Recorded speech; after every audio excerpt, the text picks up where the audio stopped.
Nieto, el extitular de la Unidad de Inteligencia Financiera del gobierno del presidente Andrés Manuel López Obrador, actual encargado del despacho de la Procuraduría General de Justicia del Estado de Hidalgo, ya está con nosotros para hablar del caso Genaro García Luna, porque asegura Santiago Nieto que durante el juicio contra el ex superpolicía del expresidente panista de México, Felipe Calderón, van a salir nombres. Ha señalado en entrevista para otros medios, y espero que ahora también logre descoserse sin censura, que México envió a las autoridades estadounidenses documentos que prueban que políticos federales y estatales ayudaron a García Luna a hacer contratos valuados en millones de dólares. De acuerdo con Santiago Nieto, el gobierno mexicano entregó a fiscales de Nueva York sus pesquisas por posible lavado de dinero, sin importar que lo estén juzgando por tráfico de drogas, principalmente porque se hizo contratista gubernamental en materia de seguridad durante el sexenio pasado. Lo anterior se suma a una denuncia civil en Florida que se levantó a petición de México para recuperar 250 millones de dólares en activos de García Luna y de sus asociados Mauricio y Alexis Weinberg, quienes habrían recibido un pago indebido por parte del Estado. También ha señalado Santiago Nieto que la actual situación de violencia se generó a partir de los acuerdos que hizo el que está a punto de ir a juicio, Genaro García Luna, con algunas organizaciones. Bueno, para hablar de estos detalles, saludo a Santiago Nieto y le agradezco siempre al doctor Nieto que nos tenga confianza para hablar sin censura. Santiago, te mando un abrazo, buenas noches. Un saludo a ti y a tu auditorio y qué bueno que me volviste a invitar a tu programa. Pues nos tienes olvidados, doctor, nos dejas ya ahora nada más otros, no voy a dar nombres para que luego no se vayan a sentir. Oye, a ver, doctor, a ver, dame nombres si se puede, dame detalles, porque fíjate que entre otras cosas me acordé mucho de ti hoy que entrevistaba a Óscar Valderas, experto en seguridad nacional y crimen organizado, que hacía referencia a algo que escribió él para la revista MX sobre Genaro García Luna, que de alguna manera participó y facilitó reuniones o supuestas reuniones del Chapo Guzmán con el exgobernador de Tamaulipas, Francisco García Cabeza de Vaca, en Los Cabos. Tú sabes de estas cosas. Danos la información sin censura, Santiago. A ver, antes de tocar ese tema de Cabeza de Vaca y el vínculo con la delincuencia organizada, creo que es importante contar la historia. Y la historia empieza en reuniones entre el gobierno mexicano y el gobierno norteamericano, en las cuales se plantea que había algo raro en la vida de García Luna, que recordemos estuvo muy pegado a Estados Unidos durante mucho tiempo y fue efectivamente el secretario de Seguridad todopoderoso de Felipe Calderón y el que ideó esta pues mala concepción de la guerra contra el narcotráfico que generó 13,000 desaparecidos en Tamaulipas, 11,000 cuerpos óseos, estructuras, mejor dicho, restos humanos en Coahuila, la guerra en Ciudad Juárez. Todos estos son los elementos a los que García Luna apostó y que con ello evidentemente tuvo una enorme retribución a la Secretaría de Seguridad Pública a partir del conceptualización de parte de Felipe Calderón, que lo que buscó fue legitimar su gobierno después de la crisis electoral del año 2006, a través de la violencia contra un enemigo que pensó que todos tendríamos el mismo enemigo, y evidentemente sí, la delincuencia organizada, pero que era un enemigo sin rostro, o con muchos rostros, mejor dicho, y esto implicó que cada vez que se cortaba una cabeza nacían, como la hidra, otras, y el resultado fue pues, lo que estamos viviendo, esta pesadilla que inició en esos años. Es decir, el incremento periódico, paulatino de la violencia a partir de un esquema mal entendido de combate a la delincuencia organizada. ¿Qué se debió de haber hecho? Y creo que es parte de lo que se ha querido hacer en esta administración. Es, uno, combatir el sicariato, por supuesto, a los líderes del narcotráfico, a los sicarios, a los narcomenudistas, pero también se tiene que atacar las estructuras financieras que les dan soporte económico, porque al final del día, si no, pues los jóvenes en varios estados de la República van a ver como una opción de vida convertirse en sicarios o narcomenudistas. La protección política, y ahí entra lo que mencionaste hace un momento sobre Cabeza de Vaca y la relación que tenía Cabeza de Vaca y cómo atacaba a algunos grupos delictivos para fortalecer y proteger a otros. Puede ser la columna armada, que en 2016 lo apoyó en la candidatura a la gobernatura, pero también los grupos de los cárteles que estaban metidos y siguen metidos en Tamaulipas, en cada una de las regiones o en cada una de las ciudades. Particularmente la frontera norte con Texas.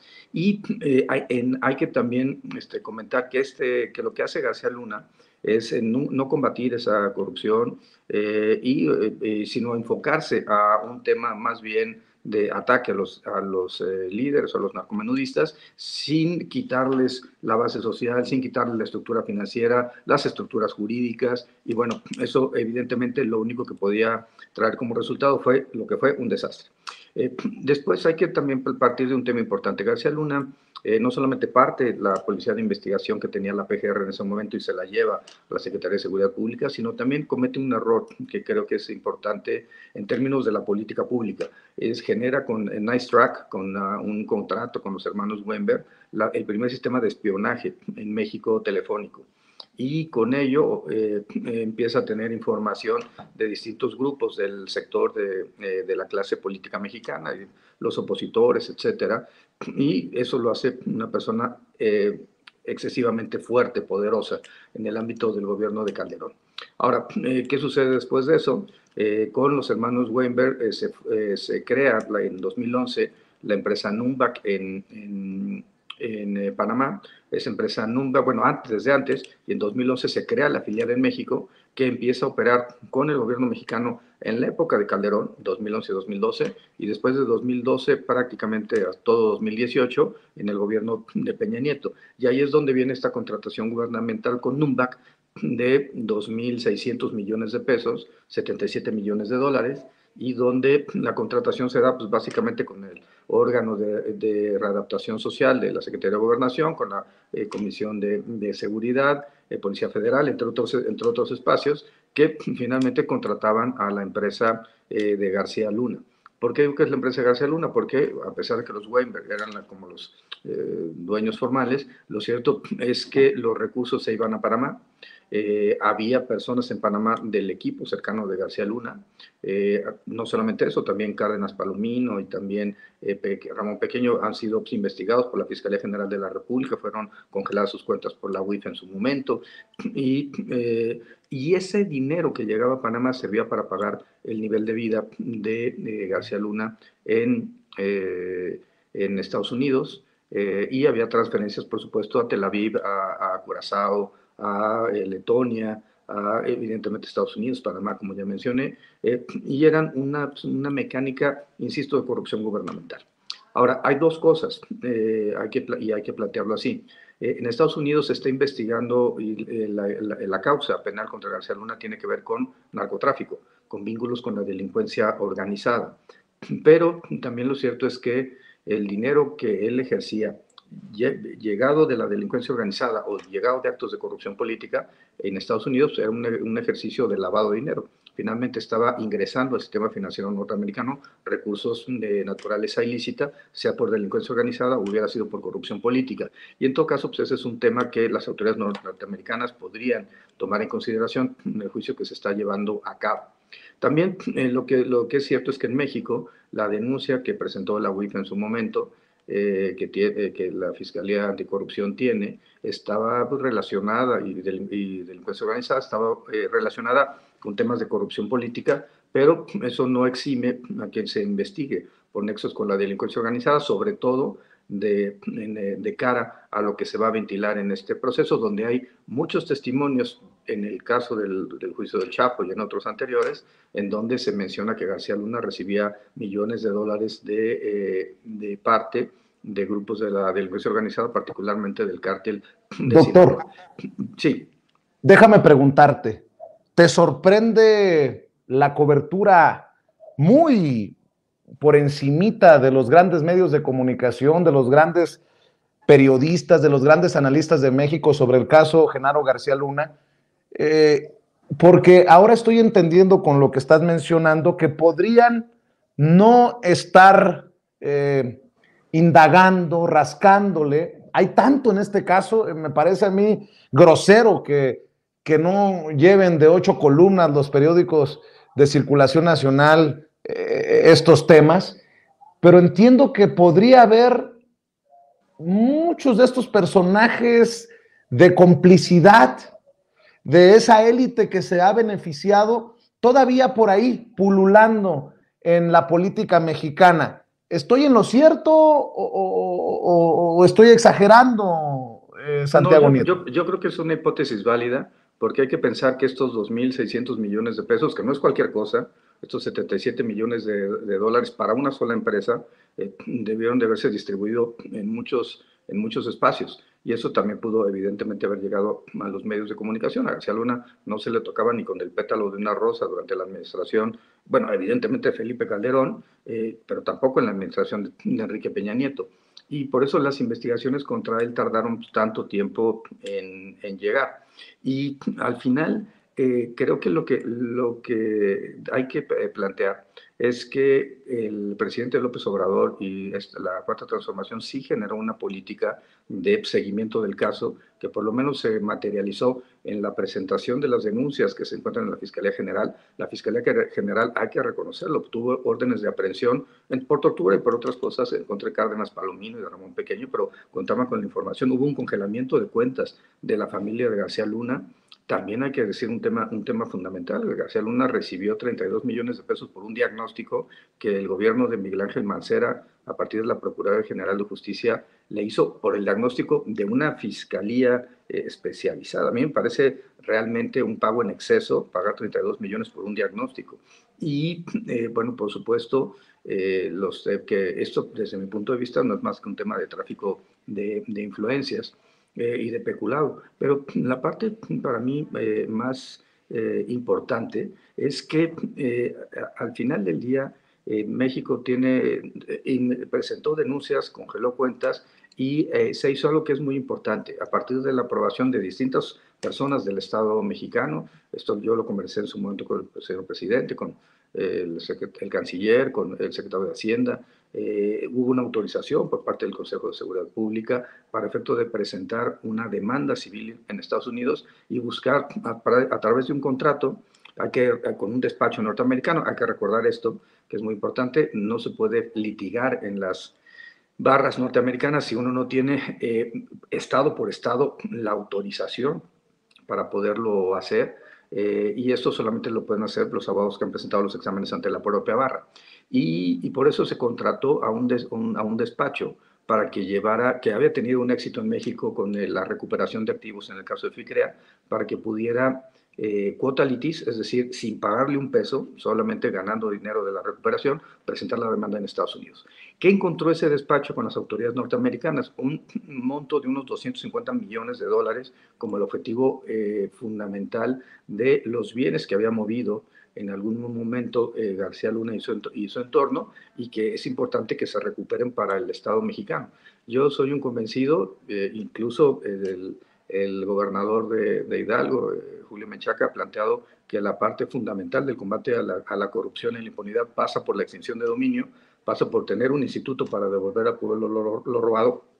De hecho, Hidalgo es el primer estado que después sigue el modelo del presidente López Obrador para tener un instituto de estas condiciones, y creo que lo fundamental es eso: extinguir el dominio, atraer los recursos al Estado, devolverlos para los programas sociales o para lo que hubieran sido destinados de manera prioritaria antes de ser desviados. Y creo que el tema central con García Luna pasa también por eso, por un combate, por un proceso de extinción de dominio, y eso es lo que el Estado mexicano planteó: la denuncia en el ámbito penal, la colaboración con las autoridades norteamericanas en el ámbito penal en Estados Unidos. Se le entregó información, como bien mencionaste, a los fiscales del Distrito Este.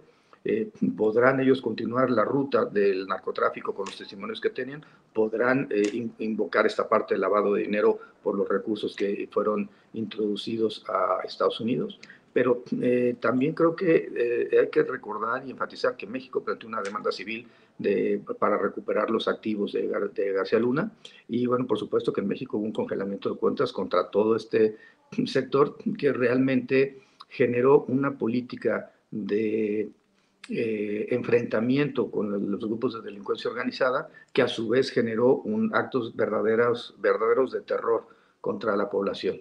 Recordamos esas noches fatídicas de octubre en Coahuila, las matanzas que se dieron, las masacres que se dieron, y todo esto enfocado por una idea de un gobernante que quería a toda costa legitimar su estancia en Palacio Nacional, y un secretario de Seguridad Pública que para él lo importante era la contratación gubernamental y no tener una estrategia que permitiera avanzar realmente en el combate a la delincuencia organizada.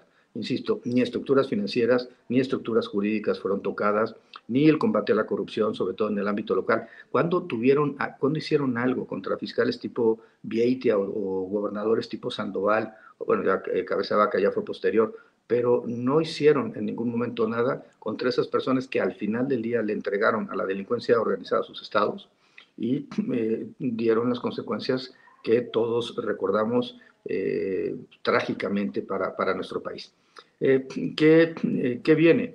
Yo creo que Estados Unidos tiene esta gran posibilidad de no solamente el enjuiciamiento por los temas vinculados con el lavado de dinero y el narcotráfico, sino también en México el tema del peculado es un tema que hay que retomar, hay que mantener, y sobre todo que en Estados Unidos prosiga la demanda civil. Quiero recordar sobre esto, hay una demanda de naturaleza civil, como ya mencioné, que tiene una contraposición en México a partir de una denuncia que me presentaron a mí en la fiscalía diciendo que no tenía facultades para firmar ese contrato. Lo cierto es que, por supuesto, que la UIF tiene facultades para celebrar ese contrato. Por supuesto que es algo que jurídicamente es viable. Y el tema más importante es, ¿queremos o no recuperar esos 250 millones de dólares que García Luna, por vía del narcotráfico, por vía de la corrupción política, llevó a Estados Unidos o murió en Estados Unidos? Creo que eso quita la careta de la moral del gobierno de Felipe Calderón. Nunca la tuvo, pero digamos, termina por tirar esa careta, y creo que es un tema que debemos continuar en México revisando Claro. en todos los espacios, particularmente en espacios como el tuyo. Santiago, doctor, tú fuiste titular de la Unidad de Inteligencia Financiera y hablas de los movimientos financieros de García Luna. Yo en algún momento, platicando contigo, entendí que había una investigación contra Enrique Peña Nieto. Lo voy y lo pregunto a la mañanera y ya sabemos el desenlace. Se dio a conocer toda la información por parte del actual titular de la Unidad de Inteligencia Financiera. Déjame preguntarte ahora, como te lo pregunté en aquel entonces, sobre Enrique Peña Nieto. ¿Sabes tú de una investigación sobre Felipe Calderón en relación a sus finanzas, a sus vínculos tal vez con Genaro García Luna?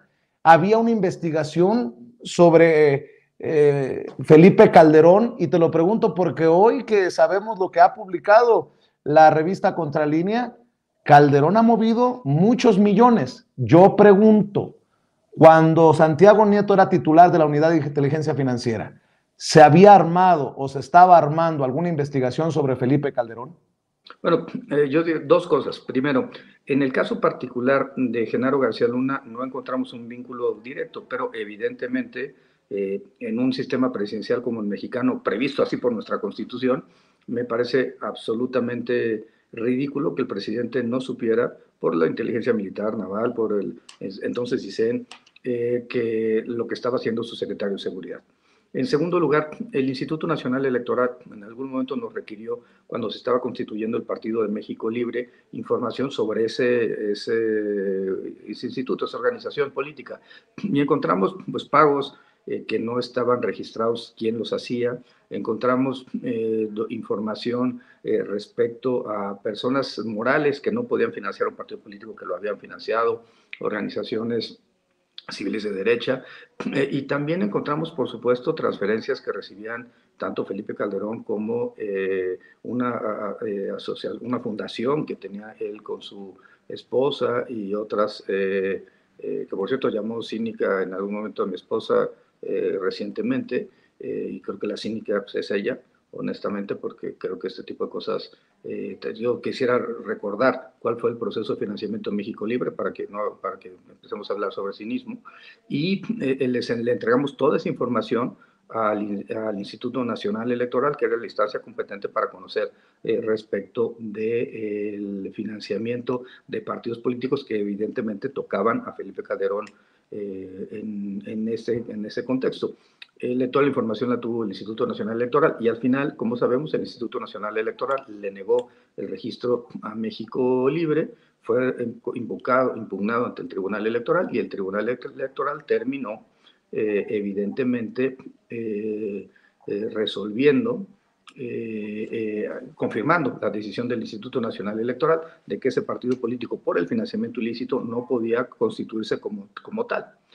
Después el resto de la historia ya la sabemos, regresamos Calderón al PAN. Pero el tema para mí central en este momento es que en un sistema constitucional como el mexicano, presidencialista, pues es muy poco probable que no supiera Felipe Calderón, que estaba siendo su secretario de Seguridad Pública, como es muy poco probable, por poner un ejemplo, que Gustavo Díaz Ordaz no supiera lo que Luis Echeverría instrumentó en contra del movimiento estudiantil del 68. Entonces, creo que el tema central está ahí. Hubo una actividad ilícita por parte de García Luna. Estados Unidos tiene datos del ámbito de la delincuencia organizada y en el caso de México pues hay actos de peculado que tendrán que seguir siendo investigados y sancionados. Creo que se ha avanzado bastante bien en varias de las carpetas. Insisto en que cuando yo salgo de la UIF ya no tengo posibilidad de tener acceso a esas carpetas, pero ha sido público y notorio que se ha librado órdenes de aprehensión en contra de Cárdenas Palomino, de Ramón Pequeño, de otras personas, y yo creo que hay que seguir en esa ruta, en la ruta de la extinción de dominio y de pues, generar una política pues, de cero tolerancia, sobre todo la impunidad. Creo que el gran problema de este país fue la impunidad, de que las personas hacían cosas, los servidores públicos hacían cosas. Pienso en el estado de Hidalgo.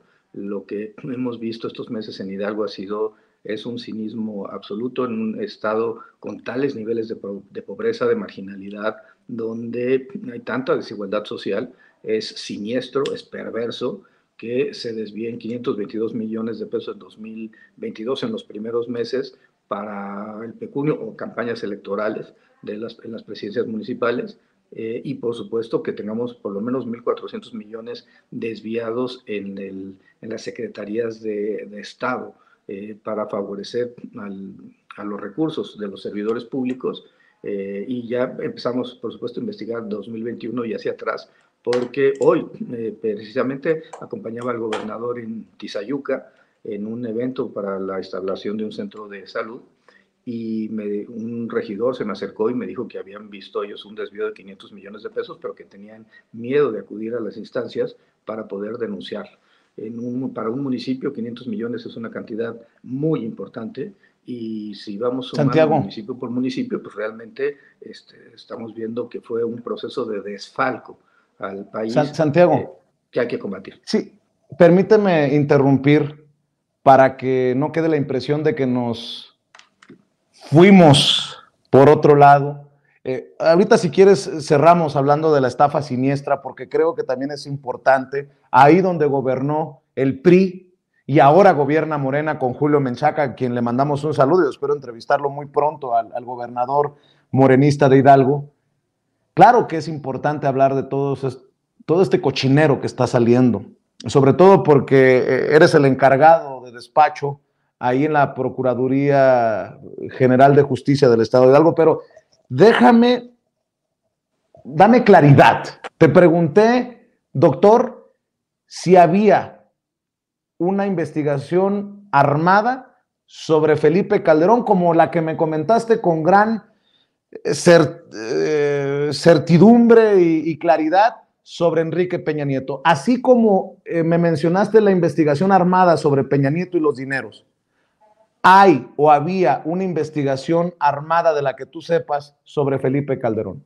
Sí, y se le entregó la información a la autoridad competente, que era que es el Instituto Nacional Electoral.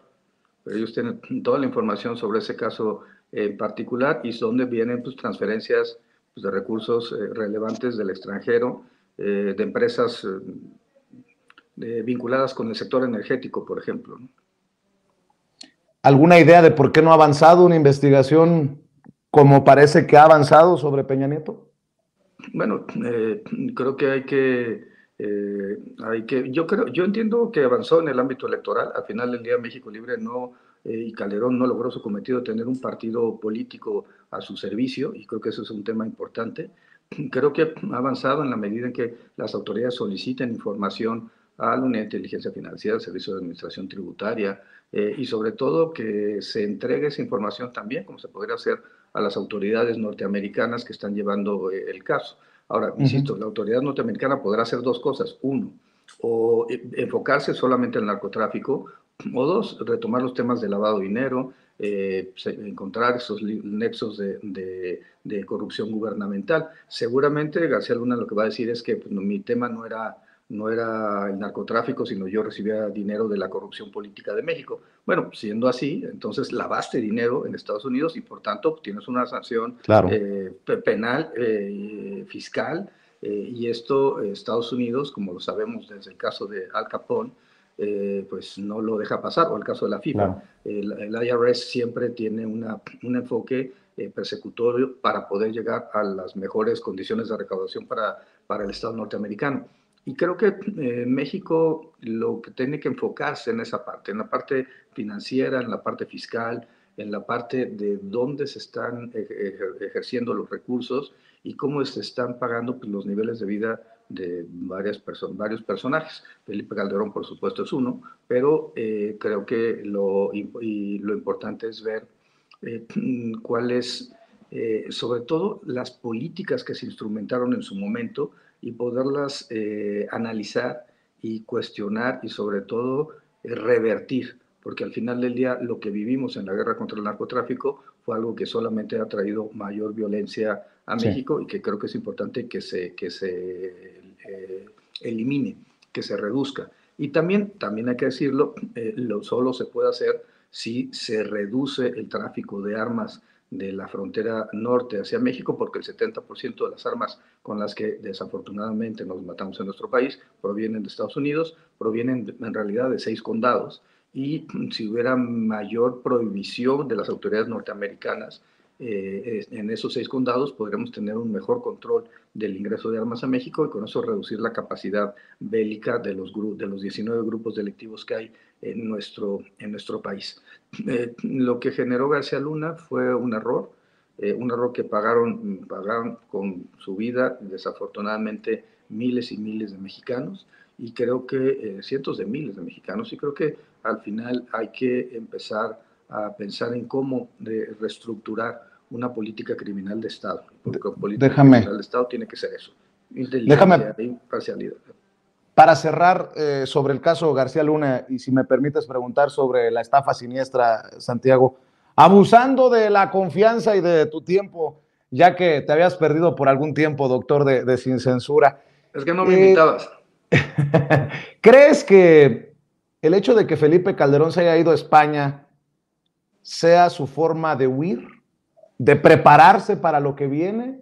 ¿Cómo lees esto de me voy a España, en donde se han refugiado Carlos Salinas de Gortari, en donde se ha refugiado Peña Nieto y ahora Calderón? ¿Es un huir? Creo que es importante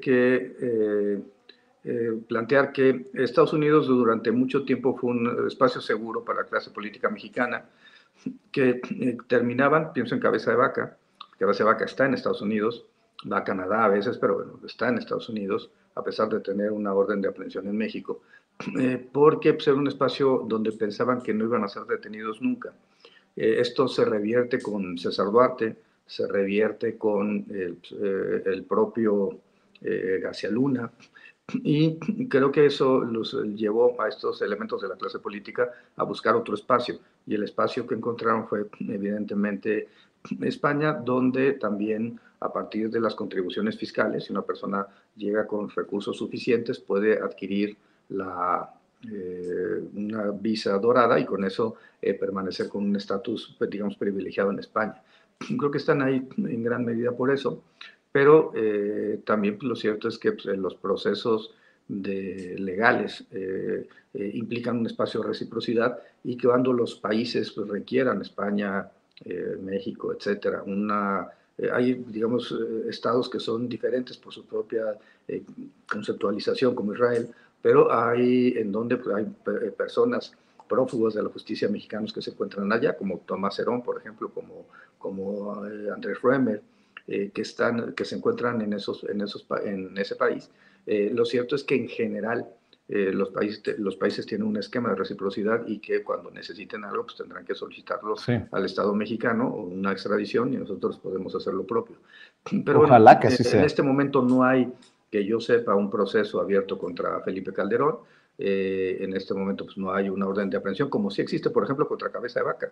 Hay que decirlo con su nombre. Cabeza de Vaca generó un esquema de procuración de justicia que persiguió a sus y de mecanismos de medios de comunicación y de redes sociales que persiguió a sus adversarios, por supuesto yo incluido, pero Américo Villarreal, el presidente municipal de Reynosa, la presidenta municipal de Nuevo Laredo, el presidente municipal de Ciudad Victoria, y realmente todo esto creo que es algo que no podemos soslayar, ni minimizar, ni mucho menos olvidar. Se trató de un uso faccioso ahí de la Procuración de Justicia. No se trató de generar otra cosa, sino persecución, miedo, terror, para efecto de no perder esa gubernatura. Y bueno, los resultados ya los vimos. ¿Supiste algo de esta supuesta reunión de Cabeza de Vaca, el Chapo Guzmán, García Luna en Los Cabos, cuando estabas en el equipo de transición del doctor Américo Villarreal o cuando fuiste titular de la Unidad de Inteligencia Financiera, Santiago? Sí, se rumoraba mucho que había existido esa reunión. Varias veces lo escuché, sin embargo, no tuve ningún mecanismo probatorio para yo poder plantearlo frente a una instancia. Y creo que eso es muy importante. Cuando un tema tiene que ver con el debate público, tiene que ver con las sospechas, las hipótesis. Finalmente, la Procuración de Justicia es eso, hipótesis. Se van formulando hipótesis y se comprueban, pero si no hay elementos probatorios para comprobarlas, pues son asuntos que se van a caer cuando lleguen al órgano jurisdiccional. Por eso en ningún momento, digamos, se presentó algo formalmente, pero de que era algo que existía en el ambiente y que se decía en el ambiente, por supuesto sí. Lo que sí recuerdo es que estando en FEPADE, en 2016, pues el PRI, el propio PRI, denunció a Cabeza de Vaca por vínculos con la delincuencia organizada, particularmente con la columna armada, y también, evidentemente, con temas vinculados con el cártel del Golfo. Hay que recordar que fue Cabeza de Vaca y no otra persona, el presidente municipal, que le dio al cártel del Golfo el acceso a Osiel Cárdenas en particular, el acceso a un campo de béisbol para repartir propaganda a los niños con su foto, y en donde durante su época en Reynosa como presidente municipal, donde se gestó uno de los grupos criminales más violentos de la historia de México, que son los Zetas. Entonces, yo soy un convencido de que, insisto, que para combatir a la delincuencia organizada hay que combatir por supuesto, el sicariato, por supuesto, el narcomenudista, por supuesto, los cárteles y los líderes de las drogas, pero también la corrupción política que los protege. Bueno, entonces, si tú lo estás planteando, Santiago Nieto, déjame preguntarte. Yo sé que hay temas de ética, incluso legales, que a lo mejor te van a brincar cuando escuches esta pregunta. Pero tú has planteado que en el juicio contra Genaro García Luna van a salir nombres, que México, el gobierno de México le entregó a las autoridades estadounidenses nombres e información de personajes políticos de esta mafia que también encumbró y protegió, fue cómplice de Genaro García Luna. Santiago Nieto, ¿se pueden dar nombres aquí en Sin Censura? A ver, yo plantearía lo siguiente. ¿Qué puede hacer la autoridad norteamericana? ¿Podría utilizarlo? Sí, si le conviene a la estrategia jurídica que tendrán los fiscales del Distrito Este de Nueva York, que saldrán durante el juicio civil, no me queda la menor duda, porque ese es el tema central en el juicio civil, o sea, cómo recuperamos los activos. Pero en el juicio penal va a depender lo que la autoridad norteamericana quiera. Si se quiere enfocar, insisto, solamente al tema del narcotráfico o si va a incorporar la información que se les dio por vía formal y por vía informal, ambas están protegidas por las convenciones de las cuales México es parte, a los fiscales del Distrito Este. Entonces, ¿quiénes podrían salir? Pues los nombres de las personas que firmaron los contratos y que de alguna forma pues, beneficiaron a estas empresas de las cuales García Luna se beneficiaba. Está, por ejemplo, por ejemplo, Miguel Ángel Mancera cuando era jefe de gobierno de la Ciudad de México. Bueno, Miguel Ángel Mancera, durante su gobierno se firma el contrato que firma el Procurador General de Justicia, la Secretaría de Finanzas, en donde se les da este pago de los 32 millones, que a mí me parece un pago en exceso, o sea, perdón, por un diagnóstico, evidentemente, si hubiera contratado a la UNAM o a quien me pusieran, les hubiera cobrado menos. Esto a una empresa particular pagarle tanto, pues me parece evidentemente un exceso del gobierno de Mancera. Esos nombres podrán salir, yo creo que sí es importante. Miguel Ángel Osorio Chong. Pero insisto, no solamente en Estados Unidos, sino en México. Es importante Miguel Ángel Osorio Chong. En México. Miguel Ángel Osorio Chong. No, ahí yo creo que el tema estaría sobre todo en las personas del órgano de readaptación social que firmaron los contratos, que sería lo que aparecería. Y creo que, bueno, pero eso dependerá evidentemente, insisto, de la estrategia que tenga la autoridad norteamericana. Pero también vuelvo al tema de México. Creo que en el tema de México es importante que estos asuntos se discutan y se pueda ir avanzando en los procesos en contra de García Luna y en contra de las personas que generaron esto. Si México tiene los niveles de violencia que tenemos es porque no se generó una buena estrategia. Y yo lo que quiero diferenciar en gran medida es que Felipe Calderón apostó por la fuerza, apostó por una iniciativa Mérida que permitía armar helicópteros, por ejemplo. En cambio, el presidente López Obrador planteó una estrategia en donde la Cancillería, Marcelo Ebrard, está pidiendo reclamando a las armerías norteamericanas el pago de daños y perjuicios a México por los muertos de esas armas que no pudieron controlar, donde la UIF, tanto en mi administración como en la administración de mi sucesor, ha planteado y ha seguido con una demanda civil en contra de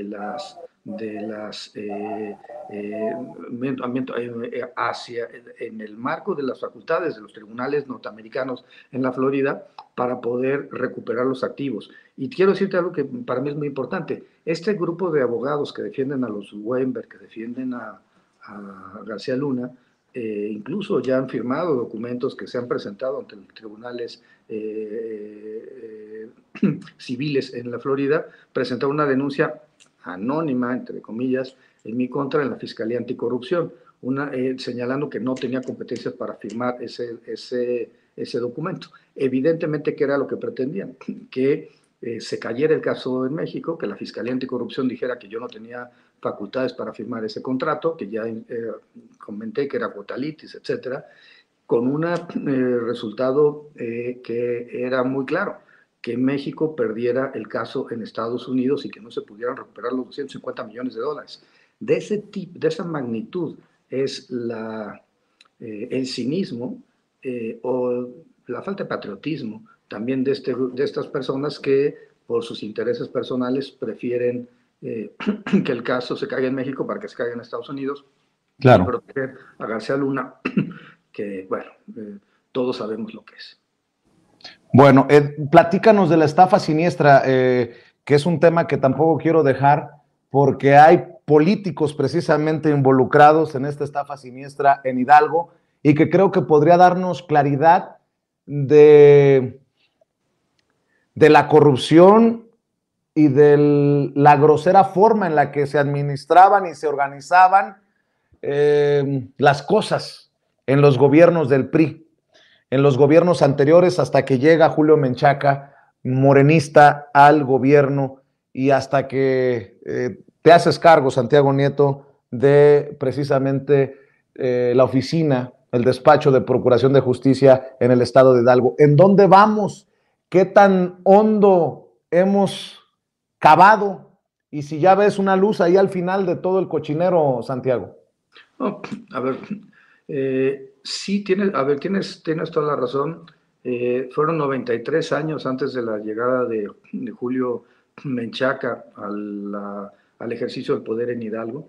Pienso también que en Tamaulipas se vive un esquema similar, porque a pesar de que hubo una transición, las cosas no cambiaron, digamos, cambiaron de dueño, porque esta generación de empresas fachada y el generar empresas que desaparecen y que sirven para hacer un contrato, etcétera.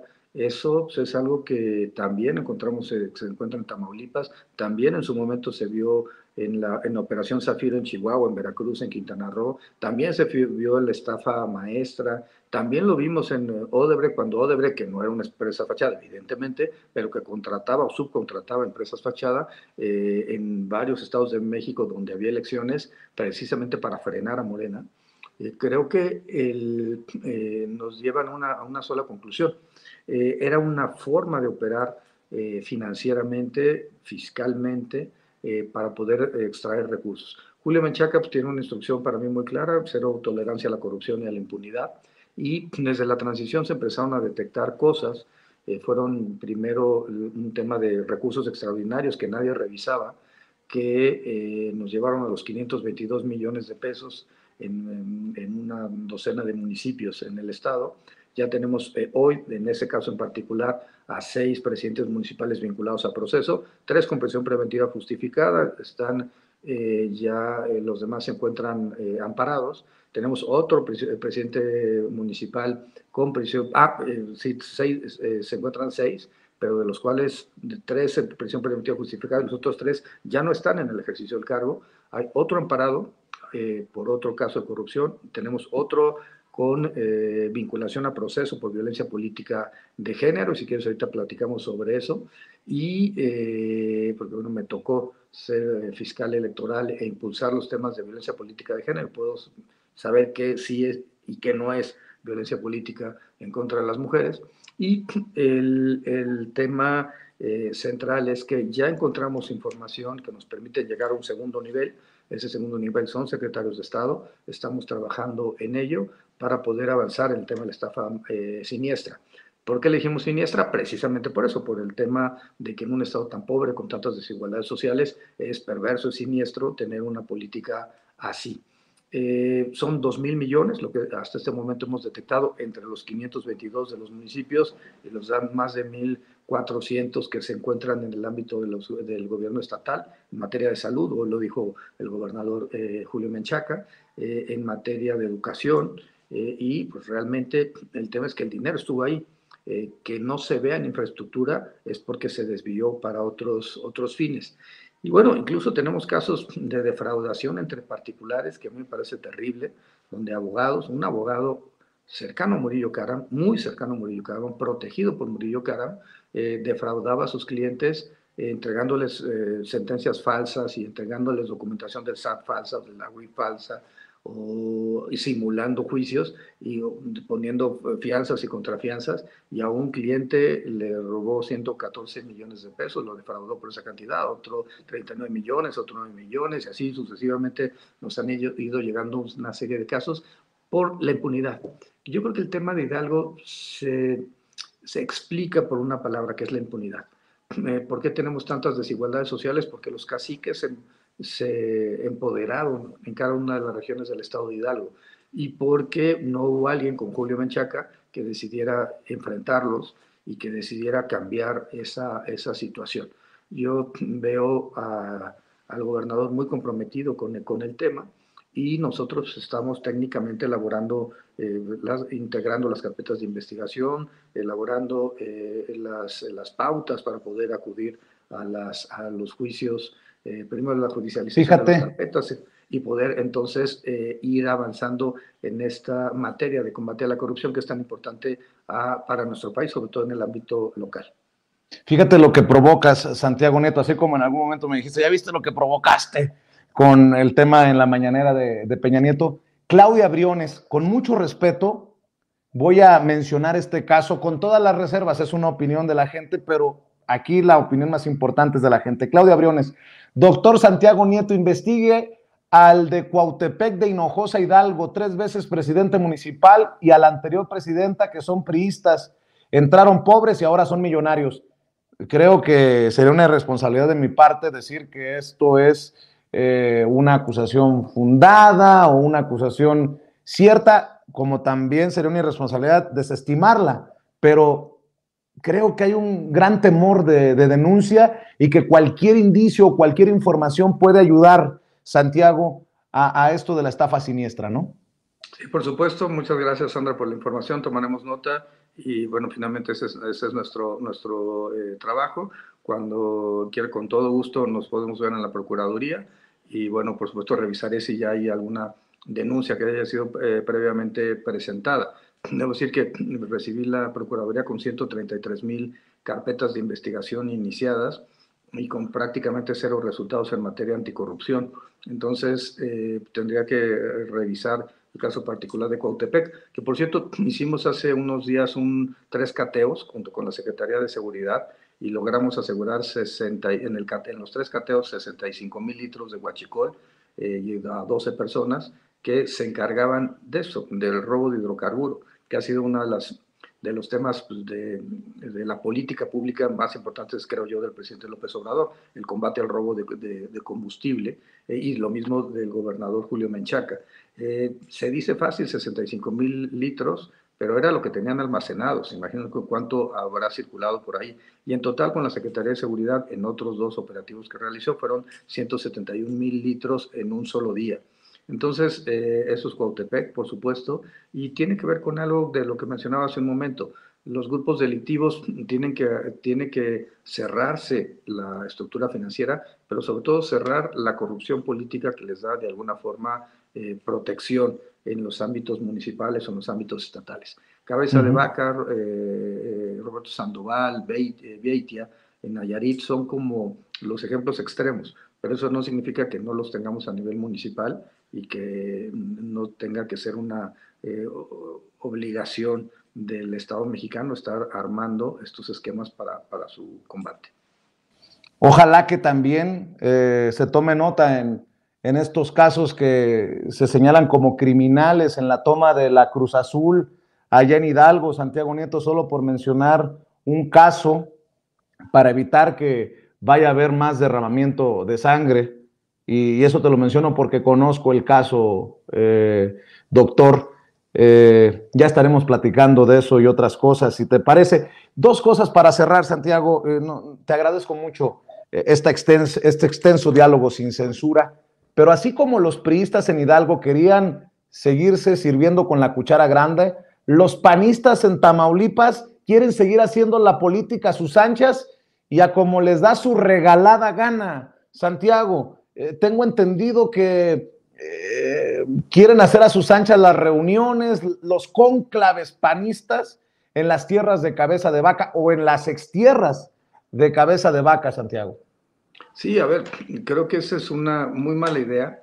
Desde mi punto de vista es una violación a la normatividad electoral, pero es cierto, se convocó por parte del Partido Acción Nacional a una reunión en Tamaulipas con los diputados federales, diputados federales, en pleno proceso electoral, cuando el 19 de febrero, organizado por el Instituto Nacional Electoral, se elige a el próximo senador o senadora de la República. O sea que allá irán Mariana Gómez del Campo, irá Margarita Zavala, irá Romero, irá Cuadri, irán estos personajes, me quiero imaginar, o sea, para que la gente entienda de los personajes de los que estamos hablando.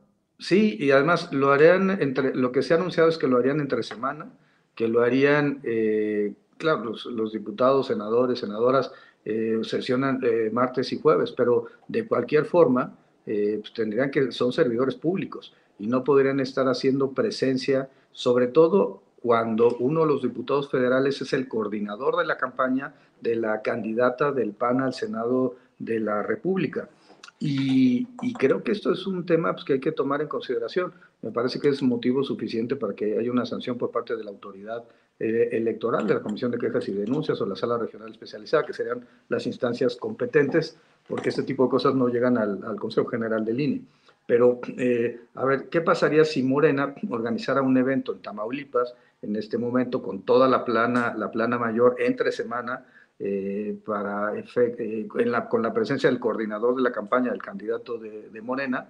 Pues sería un escándalo y todo el mundo diría que qué violación a la normatividad electoral y qué falta de respeto a las normas electorales. Pues creo que es exactamente lo mismo, nada más que del otro lado. Y creo que y aquí el tema central es que quien está violando la ley es un partido, es Partido Acción Nacional. Y claro, esto es importante que la ciudadanía lo conozca y que las autoridades electorales en su momento se pronuncien. Pero entre semana, con recursos públicos, en medio de una campaña electoral, en donde el punto central es que uno de los diputados federales que convoca es el coordinador de la campaña de la candidata al Senado, pues me parece que es un tema que infringe de cualquier forma los elementos del artículo 134 constitucional que prohíben a los servidores públicos poder hacer proselitismo en una campaña electoral a favor de una candidata o candidato a un cargo de elección popular. Nos hemos quejado mucho de esto, pero inclusive el Tribunal Electoral cambió su criterio al que tenía con anterioridad el 8 de junio pasado para señalar que Claudia Sheinbaum, Marcelo Ebrard, Adán Augusto habían cometido algún tipo de irregularidad durante algún evento que se había desarrollado, señalando que, cambiando su criterio era, cuando exista proximidad al proceso electoral, entonces no pueden hacer reuniones partidistas, pero si no hay proximidad y estamos a más de un año y medio de iniciar el proceso, pues me parece que el criterio no se aplicaba. Cambian su criterio, claro, dicen que los servidores públicos no pueden estar presentes inclusive un año y medio antes del proceso electoral de un evento partidista, y si se permite que el PAN tenga una reunión en plena campaña electoral, no estamos hablando ni siquiera del inicio del proceso, en plena campaña electoral, a unas semanas de la jornada electoral, me parece que es un tema que sí amerita la revisión y sí ameritaría que hubiera por la Comisión de Quejas y Denuncias y integrada por 3 personas. Sabemos que Ciro no va a hacer nada, pero porque digamos eso beneficiaría a Morena, pero digamos que las otras 2 consejeras o la Sala Regional Especializada se pronunciara. Yo creo que sí sería importante pues, para efecto de tener reglas imparciales en la contienda electoral para la elección de senador o senadora en el estado de Tamaulipas. Tú me conoces y sabes que no soy periodista de posicionar peticiones ni nada por el estilo. Lo que dije de Cruz Azul es porque lo pienso, porque he seguido el caso desde hace mucho tiempo. Como ojalá, doctor, se preste atención a lo que hemos venido exhibiendo desde hace años, estos pseudolíderes migrantes que en contubernio con secretarios de gobierno del sexenio del régimen anterior, debí de haber dicho de Omar Fayad, defraudaron con millones de pesos a migrantes en programas de reunificación familiar. Yo tengo los testimonios y las personas y creo que se debe de atender, pero bueno, doctor, ya me conoces que soy provocador y provocador profesional. Para cerrar, tú has defendido la lucha contra la corrupción del gobierno que encabeza el presidente Andrés Manuel López Obrador. Tú fuiste pieza clave de esa lucha como titular de la Unidad de Inteligencia Financiera. Y si no te pregunto sobre este tema, me voy a condenar a mí mismo.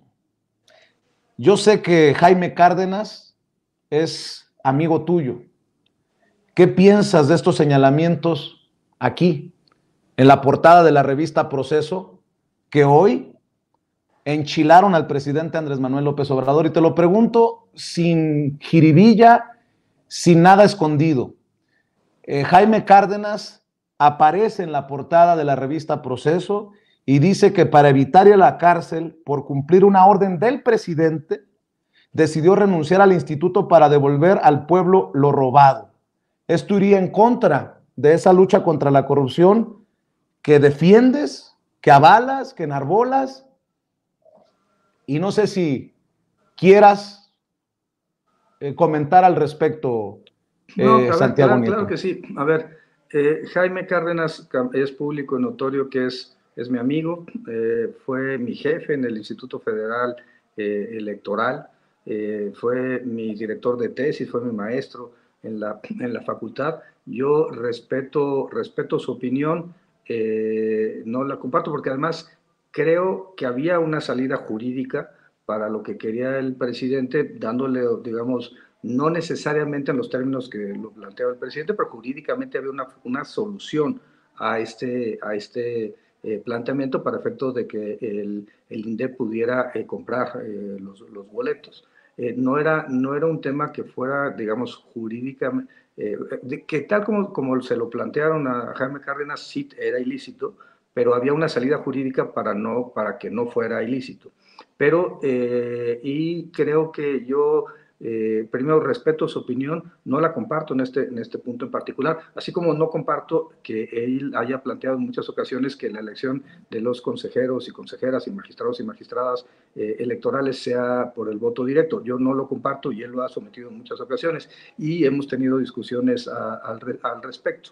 Pero yo creo que se ha hecho una gran batalla en contra de la corrupción en ese sexenio y eso, insisto, no lo podemos soslayar y minimizar. Yo en este momento, pues mi responsabilidad se encuentra en el estado de Hidalgo. Estoy absolutamente convencido de lo que está haciendo Julio Menchaca, pero así como estuve convencido de mis acciones que me acarrearon tantos enemigos en el ámbito de la unidad de inteligencia financiera, pero al final del día creo que eso es lo que tenemos que hacer, tomar decisiones y asumir consecuencias. Y creo que Esto es parte de la campaña negra contra el presidente Andrés Manuel López Obrador? no creo que Jaime Cárdenas, conociéndolo, estuviera metido en una campaña negra en contra del presidente López Obrador. Él fue desde tiempos de que era consejero electoral una persona cercana a la izquierda. Él fue una persona que desde el año por lo menos 2003, 2004 caminó al lado del presidente López Obrador y que si bien tuvieron una discrepancia de criterio, no es otra cosa más que eso, es una discrepancia de criterio. Y yo tengo un enorme reconocimiento por Jaime Cárdenas, siempre ha sido así, no, eso no cambia mi opinión y mi percepción de él. Le agradezco incluso que haya prologado un libro que me hicieron en homenaje, le agradezco también que prologó en su momento mi tesis de doctorado y creo que hay más temas de cercanía de Jaime Cárdenas con la 4T que este hecho del INDEP. Porque además él, insisto, que como un gran jurista que es, sabe que existían salidas alternas para poder hacer que los recursos del INDEP fueran hacia la lotería o fueran hacia otro espacio. Eh, y al final del día, creo que el objetivo de todos es el mismo.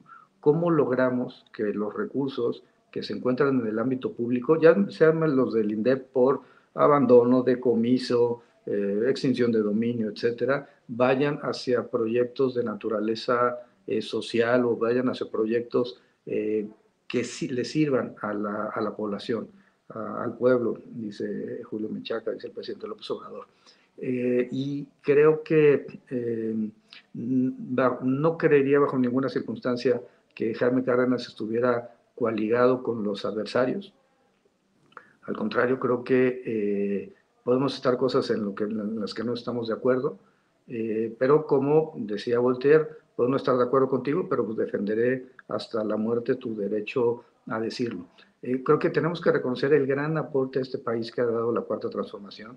Tenemos una Guardia Nacional que con más de 100,000 elementos en el país, perdón, en la época neoliberal llegamos a obtener en la Policía Federal menos de 20, bueno, 20 y tantos mil elementos, de los cuales 6,000 eran administrativos.